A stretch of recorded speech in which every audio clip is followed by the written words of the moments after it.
I caught her cheating. With my own eyes. In our bed. With a sanitation worker she met behind the building at work. His shirt still had a city sewer patch on it. I stood there frozen while she laughed like I was the punchline to some cruel joke. I always thought love was built on trust. That night, I learned it was built on silence. And mine was over. It was a Wednesday. I remember because I worked a double shift that day. I was dead tired, came home early, and all I wanted was to crawl into bed and crash. That's it. That's all I wanted. The lights were off when I walked in, but I heard something. Something soft, rhythmic. At first, I thought she was asleep and the TV was on. But no, it wasn't the TV. I dropped my bag. The sound came from the bedroom. Our bedroom. I opened the door. There she was. Brianna. My fiancée. The woman I gave 5 years of my life to. She was sitting on top of someone, her back to the door, hair tied up like she always did when she wanted to feel cute. Her voice. I didn't even recognize it. I stood there long enough for her to notice. She turned around, saw me, and instead of panicking, she smiled. Swear to God, she smiled. You're home early, she said. Like I was the one in the wrong. The guy beneath her didn't even move. He just laid there. Didn't say a word. His shirt was halfway on, and I saw the patch. Department of Sanitation, City of Dover. He reeked. There was dirt under his nails and a grimy mop bucket at the foot of the bed. And she was laughing. You really didn't know, huh? She said, tilting her head. You're so easy to lie to. Honestly, I thought you'd catch on sooner. I couldn't speak. My throat just closed up. I must have looked like a ghost. And that made her laugh harder. I mean, she went on, you're sweet, but you're just soft. You believe everything I say. It's kind of pathetic. The guy stood up then, finally. Didn't say anything. Just grabbed his belt and walked out past me like he lived there. I didn't move. I couldn't. I was still staring at her. You gonna cry? She asked. Please don't. That would just make this worse. I turned and walked out. She didn't follow. Just kept laughing to herself. I sat in my car for maybe an hour, engine off, hands on the wheel. I didn't cry. I didn't scream. I just sat there, wondering how long she had been looking at me like I was a joke. How long had she been doing this while I was out working overtime to pay for a wedding she clearly never wanted? That night, I didn't sleep. I just kept hearing her laugh. And I knew right then I wasn't going to let her win. Not like this. I didn't go to work the next day. I couldn't. I just laid on the couch, staring at the ceiling, replaying every word she said. You're soft. You're easy to lie to. That laugh, it was like a blade twisting in my chest. Around noon, she came home like nothing happened. No apology. No shame. She walked in with a smoothie in one hand and her phone in the other. She saw me on the couch, gave me a quick glance, and said, You're still here. I sat up. I tried to speak, but my voice cracked. Why'd you do it? She dropped her bag on the counter and started scrolling through her phone. Don't act like you didn't see it coming. I didn't. I never did. I brought her lunch at work. I sent her good morning texts. I rubbed her feet when she said her day was stressful. I never missed an anniversary. Never forgot a birthday. I even bought her mom a necklace for Mother's Day on my own. I was good to you, I said, barely above a whisper. She turned and looked at me like I was a stranger. Yeah, and you were boring. That hit harder than I expected. I tried to stand up for myself, to say something, anything, but instead I asked, Did you love him? She laughed again. Him? No, that wasn't love. That was just something different. She sat across from me at the dining table, sipping her drink like we were discussing dinner plans. Then she said it. Look, you were always too emotional. Too nice. It's exhausting, honestly. You were more like a fan than a fiancé. I felt the floor tilt under me. I stood up, dizzy, and walked to the bathroom. I didn't cry, not then. But I stared at myself in the mirror for a long time and didn't recognize the man looking back. Pale. Hollow. Weak. That night, I tried to talk to her again. I asked her if we could work through it. Told her I still loved her. She looked at me with this twisted pity, like she was embarrassed for me. You're serious, she said. After what you saw? I nodded. She stood up, walked over, and actually patted me on the cheek like I was a child. You really are that pathetic. She walked off, laughing again. I could hear her in the bedroom texting someone. Probably him. Maybe someone else. I didn't know. I didn't care. Or at least, I told myself I didn't. That night I slept on the couch again.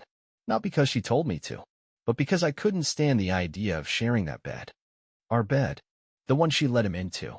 And still some broken, desperate part of me hoped she'd come out and say she was sorry, that it was a mistake, that we could fix it.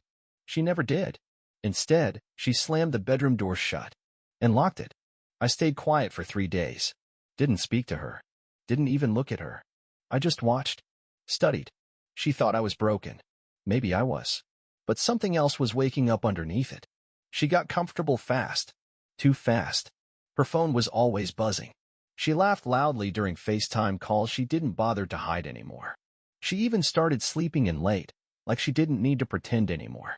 That's when I realized she thought I wouldn't do anything, that I was just some wounded puppy she could step over on her way out. So I started planning. It began small.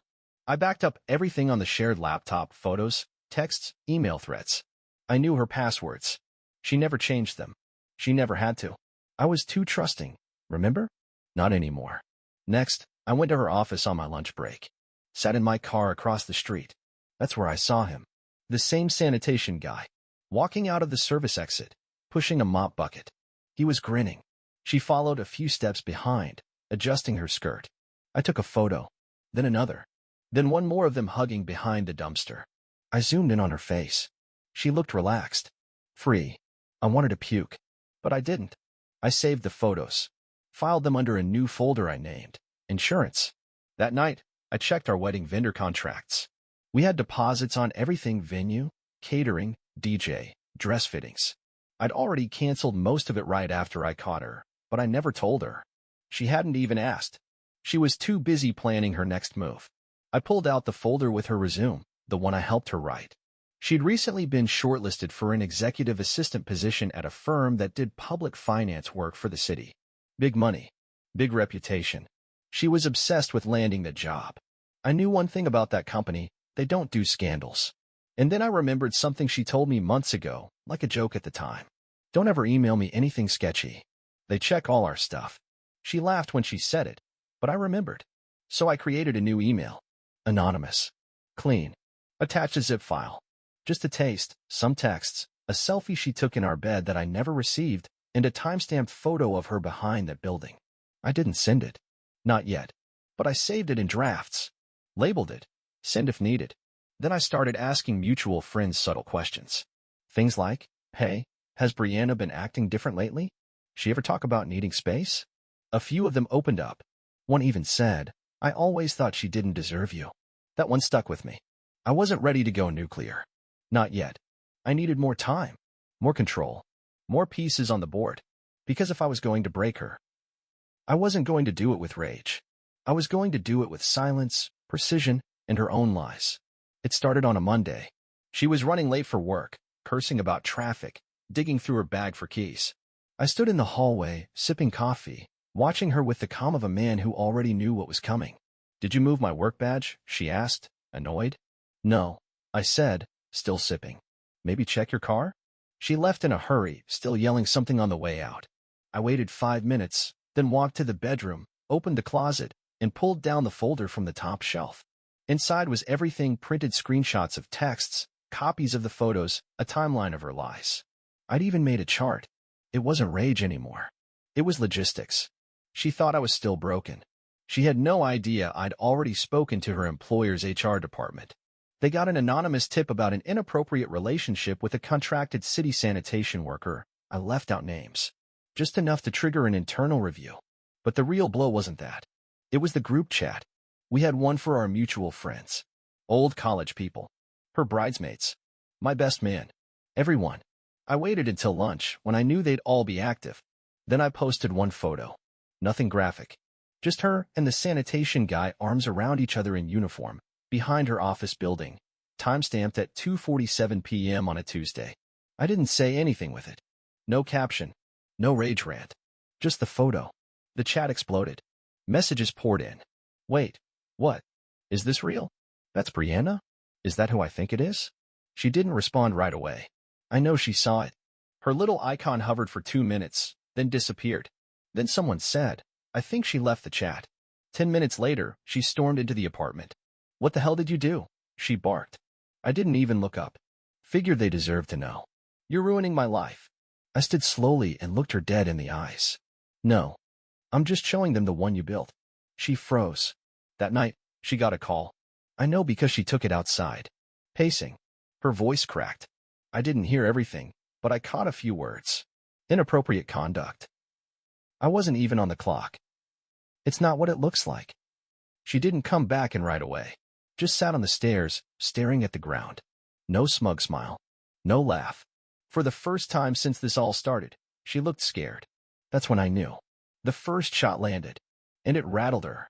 I went to bed early that night, for the first time in weeks. Slept fine, too. But I knew this was just the beginning. Because women like Brianna? They don't lose quietly. By Friday morning, I was feeling good. Calm. In control. She barely looked at me. Moved around the apartment like a ghost. Silent, jumpy, exhausted. I thought maybe I'd broken her momentum. I was wrong. That afternoon, I got a letter. Hand-delivered. Certified. She must have dropped it off with her lawyer that morning. I opened it, thinking maybe it was a cease and desist or some pathetic scare tactic. It wasn't. It was notice that she was officially removing herself from our lease, and that she'd filed a police report for emotional harassment via digital exposure. She claimed my post in the group chat was targeted, defamatory, and designed to inflict psychological harm. It didn't stop there. She emailed my employer. Told them I had shared sensitive, potentially intimate materials in a group setting without consent. She knew exactly what kind of company I worked for: corporate, image-obsessed, scared of headlines. They called me in. HR sat me down. I didn't get fired, but I got warned. Hard. Any further behavior that could reflect poorly on the company, online or off, will be grounds for termination. She played it smart. No rage. No yelling. Just systems. Legal pressure. Corporate fear. And then came the friends. People who once texted, "I can't believe she did that to you," started going silent. 2 even messaged me saying they didn't want to take sides. One of them was the guy I helped move last year after his divorce. The same guy who cried on my porch because his wife took the dog. Now he was neutral? But Brianna wasn't done. She posted a video on her story. Just a minute long. Sitting in her car, no makeup, eyes red. Said she never imagined the person she trusted most would try to destroy her after a mistake. Said she was hurting too, and that people don't know the whole story. It got shared. A lot. She didn't mention me by name. She didn't have to. Everyone knew. She played the victim perfectly. The betrayed betrayer. The woman who made one bad choice and got punished like a criminal. I got DMs calling me bitter. One said I was a grown man throwing a tantrum online. And the worst part? She started going out again. Not hiding it. I saw a photo of her at a rooftop bar with 3 friends. Laughing. Holding a drink. Dressed like nothing ever happened. He wasn't in the photo, but I saw him in the background. Still in uniform. The guy she cheated with was standing by the bar, holding her purse. Like he'd won. For the first time since this whole thing started, I felt like maybe I was the one being played. Again. She was rebuilding. And people were helping her do it. Meanwhile, I was the angry ex. The overreactor. The one who should have just let it go. She was winning. For now. She underestimated me. Again. After her fake cry video started making rounds, I kept quiet. Let her enjoy the spotlight. Let her think the world was buying her version. It was better that way. Because while she posed for rooftop photos and played the wounded angel, I was 3 steps ahead. Remember that sanitation guy? I did a little digging. His name was Paul. City contractor. Low level, hourly. Not even full-time staff. But here's what mattered. He wasn't supposed to have any contact with employees outside work duties, per his union code of conduct. Brianna was technically in violation too, but he had more to lose. So I called his supervisor. Anonymous tip. Calm voice. Said I worked nearby and saw some inappropriate contact between one of their workers and an office staffer. Said it wasn't the first time. Gave them the address. Said they might want to check camera logs. That was Monday. By Thursday, Paul was suspended pending investigation. Brianna didn't know yet. That same day, I sent an anonymous package to her prospective employer. Inside, a flash drive. On it, just 2 things. A video screen recording of her flirtatious emails from the shared laptop and a cropped image of her with Paul behind the office building, timestamped during business hours. No letter. No accusations. Just evidence. Let them draw their own conclusions. But the real blow came later. I found out she had been renting a small workspace under my name. She'd used my credit and emergency contact for the lease last fall. She never told me. Said it was temporary. I called the leasing office and requested immediate termination due to unauthorized charges. They complied. Keycard revoked. Space emptied within 48 hours. She showed up there on Friday and couldn't get in. That night, she called me. First time in weeks. Her voice was cold, tight. "You think you're clever?" she said. "No," I replied. "Just patient. You're ruining everything for me." I almost laughed. "Welcome to the club. You don't know what you're starting?" she snapped. "I'm not starting anything," I said. "Just finishing what you thought you got away with." She hung up. That weekend, she went quiet. No stories. No bar pics. No group hangouts. I could tell the walls were closing in. Then it happened. One of her friends, Nicole, messaged me. Said, "I don't know what's going on, but she's freaking out. Saying people are pulling offers, and Paul got fired. She won't stop crying." I didn't reply. I just stared at the screen, calm, steady. For the first time, she was the one hiding. She was the one explaining. The one losing. It wasn't about revenge anymore. It was about balance. And the scales were finally tipping. I thought I was ahead. Thought I finally had her boxed in. But Brianna? She wasn't finished. She never plays fair. She plays to win. It started with a phone call from my bank. They flagged unusual activity on our joint account. Our old joint account. The one I thought I'd removed her from 2 months ago. Turns out, I never finished the paperwork. She walked into a branch, played the tearful ex-fiancé card, and told them she needed emergency access because I was having mental health issues. She emptied it. For $1,600. Gone. I called the bank, furious. They said it was under investigation, but since both names were still technically on the account, there was little they could do for now. I didn't even have enough left for rent. That same night, I got a call from my landlord. "She said you were harassing her," he told me. "That you were violent." I stood there in the parking lot, speechless. I didn't want to believe it, he said. But she showed me the restraining order. Said she was scared for her life. The next day, I was served with a lease termination notice. 30 days to vacate. No appeal. She'd cut off my money, my home, and my voice, all in 48 hours. But she wasn't finished. On Thursday, I got a message from someone I barely knew, Josh, a guy I used to play rec league softball with. He said, "Hey man, not trying to stir things up, but Brianna posted something. I think it's about you." I checked. It was a vague story. A black screen with white text. Some people don't take rejection well. Some people turn abusive when they lose control. Protect your peace. Stay safe. Trust your gut. Hundreds of likes. Dozens of comments. Hearts. Prayers. "So sorry you're going through this. We got your back, girl." She didn't name me. She didn't have to. I was the villain in her story now. The unstable man she barely escaped. The one who snapped after she tried to leave peacefully. It didn't matter that she was the one who cheated. People don't check facts when the victim cries first. Then came the job. My manager pulled me aside. Said there was a formal complaint sent to corporate. Anonymous. Claimed I had a history of manipulative behavior and was under restraining order for harassment. They didn't fire me, but they demoted me. Moved me out of client-facing work. Said they needed to protect the company's reputation. I left the office that day feeling like a ghost. She took everything. My money. My home. My reputation. And all I did was try to hold her accountable. She smiled in pictures while I packed my life into garbage bags. And the worst part? Somewhere deep down, I still wasn't done with her. Not yet. After everything she did, draining the bank account, getting me kicked out, smearing my name, I disappeared. I didn't fight back. Didn't post. Didn't argue. I vanished. Because silence scared her more than shouting ever could. I moved into my cousin's basement. It was damp, dusty, wires hanging from the ceiling. But it had internet, a laptop, and something more valuable than comfort, time. Time to think. Time to dig. Time to aim. I started with the weakest link. Paul, the sanitation guy. The one she used and tossed aside the second he got inconvenient. She needed him when she wanted to feel reckless and above me, but not when she rebranded herself as a trauma survivor. I found his social media.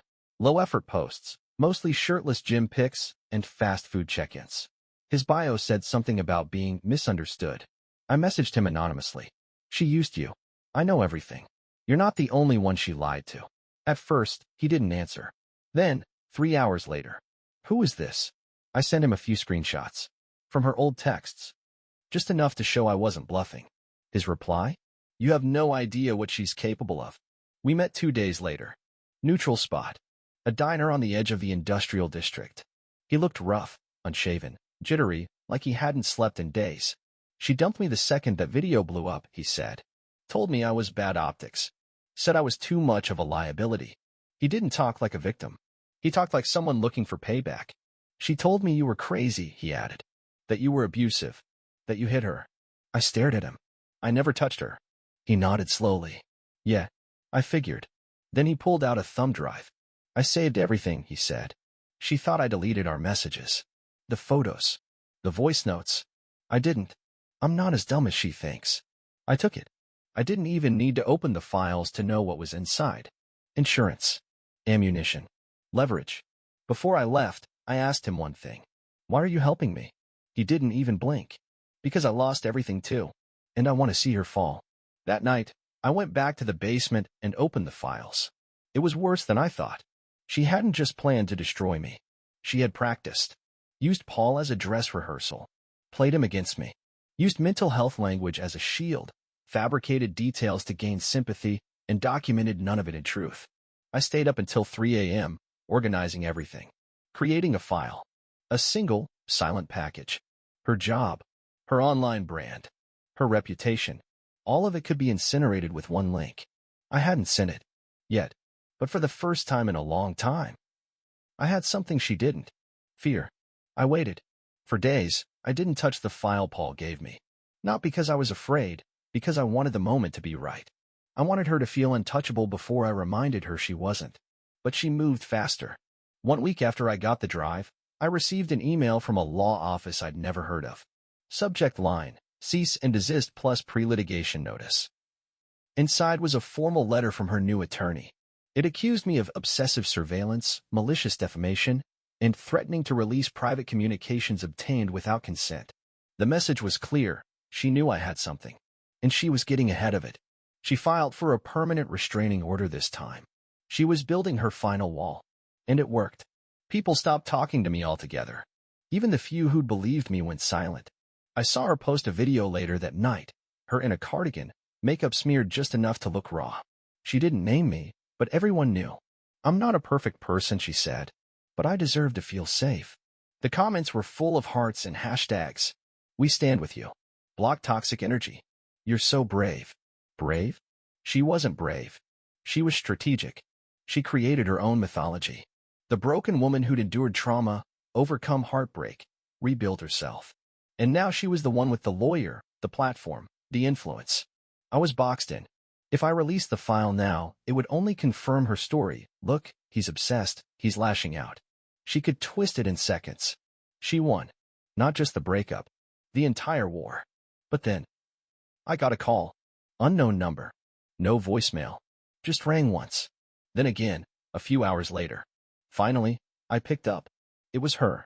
Not the public Brianna. Not the polished voice I'd heard in her videos. This voice was cracked. Breathing heavy. Frantic. Please, she said. Don't send it. Silence. I didn't say a word. She continued. I know what you have. I don't know how you got it, but I know. If you send it, I lose everything. She started crying. Real tears this time. No camera. No makeup. Just her, on the other end of the line, falling apart. I messed up. I know I did. I just wanted to be okay again. I didn't mean for it to go this far. Please. I'm begging you. Then came the sound I'll never forget. She dropped the phone. I could hear her sobbing. Muffled. Then footsteps. Then nothing. And then a knock at the door. I opened it.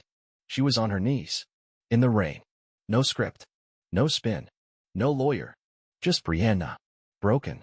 Looking up at me like I was holding her fate in my hands. I'm sorry, she whispered. I don't want to fight anymore. And for the first time since this began, I believed her. She stayed on her knees for a full minute before I said anything. Rain soaked through her sweatshirt. Her lips trembled, but no words came out. Just silent gasps between sobs. The same woman who humiliated me, discredited me, and nearly buried me, was crumbling. Stand up, I said flatly. She shook her head. I don't deserve to, she whispered. I stepped aside. She looked at me, eyes wide, then crawled inside. Her hands left wet marks on the floor. She sat on the edge of the couch, like a prisoner waiting for judgment. I didn't know Paul saved everything, she said. I told him to delete it. I didn't think he would keep it all. I sat across from her, holding the flash drive in my hand. I didn't plug it in. I didn't need to. I already knew every word. She kept talking. It got out of control. When I saw the first messages about me online, I panicked. I thought if I made you look unstable, it would give me time to recover, fix my image.